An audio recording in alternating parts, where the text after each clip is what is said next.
शिव ओम मिश्रा जी। शिव ओम मिश्रा। आपका तो पता है शिव मिश्रा है। शिवधाम योग आश्रम। शिवधाम योग आश्रम योग ओखेश्वर महादेव मंदिर। सबसे नया ओखेश्वर महादेव मंदिर। हाँ बढ़िया, बहुत बढ़िया। साकेत आश्रम बोल दीजिए, ओखेश्वर महादेव मंदिर बोल दीजिए। चलो फिर मैं आएंगे? नहीं आप भी नहीं भाई, ओके रेडी है।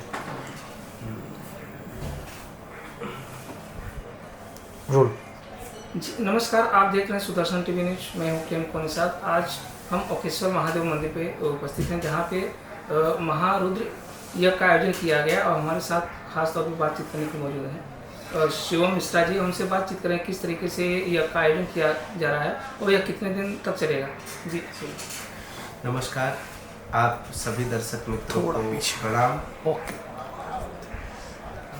सूरत के ओखेश्वर महादेव मंदिर शिवधाम योग आश्रम में 5 दिवसीय रुद्र महायज्ञ का आयोजन किया गया है। विशेष रूप से इस आयोजन की चर्चा जो आज समाज के बीच में चल रही है, उसमें कई लोग तो चर्चा कर रहे हैं यह बुद्धि शुद्धि यज्ञ का भी एक रूप ले रहा है।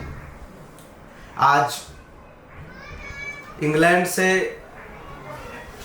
लंदन के superintendent of police, metro police और इसके साथ में ट्रैफिक के हेड तथा इंग्लैंड के रॉयल फैमिली के यानी कि एलिजाबेथ जी के जो रिप्रेजेंटेटिव हैं श्री साइमन ओवेंस जी ने आज इस यज्ञ में पधार करके गौ पूजन किया, रुद्राभिषेक किया और इसके साथ साथ यज्ञ में अपनी आहुतियां भी प्रदान की। इस पुनीत कार्य में दाऊदी बोहरा समाज के अनेकों प्रतिनिधियों ने हिस्सा लिया। दाऊदी बोहरा समाज के ट्रस्ट के सभी ट्रस्टियों ने इस पुनीत कार्यक्रम में अपना योगदान दिया। परम पूज्य गुरुवर विश्व बंधु जी के सानिध्य में इस यज्ञ का पावन आयोजन हुआ है। गुरुवर विश्व बंधु जी का विचार है और उन्होंने स्पष्ट रूप से यह निर्देश दिया है और कहा भी है कि परोपकार की भावना से किया गया पुरुषार्थ ही यज्ञ है, अतः आप जो कर्म कर रहे हैं वह सभी कर्म आपके यज्ञ है। इस यज्ञ के माध्यम से आप सभी दर्शक मित्रों को बताने का प्रयास कर रहे हैं कि आप हिंदू, मुस्लिम, सिख, ईसाई इन सभी भावनाओं से परे होकर के सनातन धर्म को पूर्ण रूप से स्वीकार करें, क्योंकि सनातन का उद्देश्य है कि विश्व के सभी मानवों को संगठित करके मूल एक एकाकार किया जाए। धर्म वह होता है जो धारण करने योग्य है, बाकी तो सब संप्रदाय है।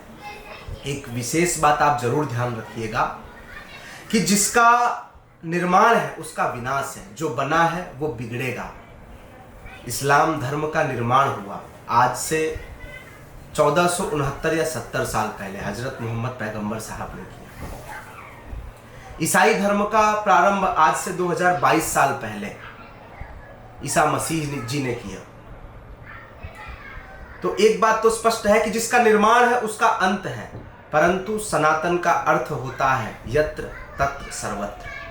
जो आज है, कल था और आगे भी रहेगा, जिसका कभी विनाश नहीं है, वह है सनातन। सनातन को यूनिवर्स कहते हैं, यूनिवर्सल कहते हैं।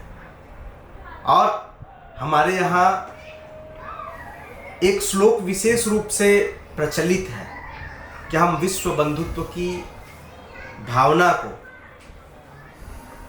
हमेशा प्रदर्शित करते आए हैं। जब विश्व में लोगों को पता नहीं था कि हमें जीना कैसे चाहिए, उस समय भारत में 3500 भाषाएं बोली जाती थी। भारत विश्व गुरु था। हमने हमेशा से कहा है उदार चरितानाम तु वसुधैव कुटुंबकम। इस वसुधैव कुटुंबकम की भावना को साकार करने के लिए हम सब सनातन की ओर जुड़े। एक बात विशेष रूप से आप ध्यान रखिएगा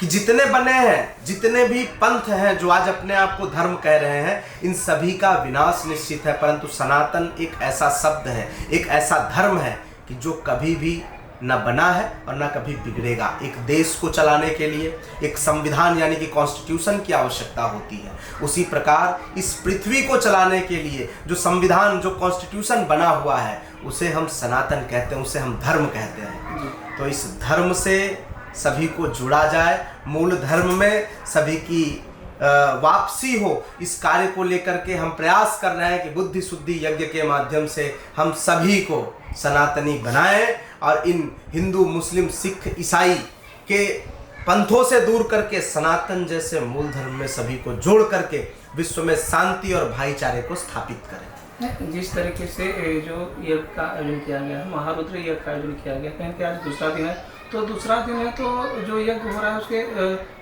इसमें इसकी समय सारणी बनी होगी, तो किस तरीके से कौन से दिन कौन सा यज्ञ किया जाएगा? देखिए, समय सारणी यज्ञ की सुबह 8 बजे से सायं 6 बजे तक यह रुद्र महायज्ञ है और रुद्र महायज्ञ वो भी 5 दिवसीय है।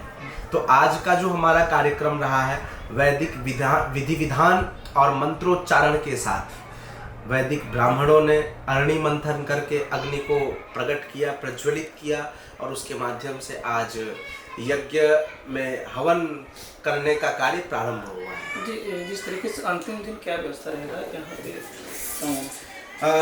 जो विराम है हमारे इस यज्ञ का वह है 18 फरवरी यानी कि शनिवार का दिन, और विशेष रूप से वह शिवरात्रि महोत्सव के रूप में मनाया जाता है। और उस दिन तो भोले बाबा के जितने पागल हैं वह सब आकर के यहाँ पर आनंद करते हैं।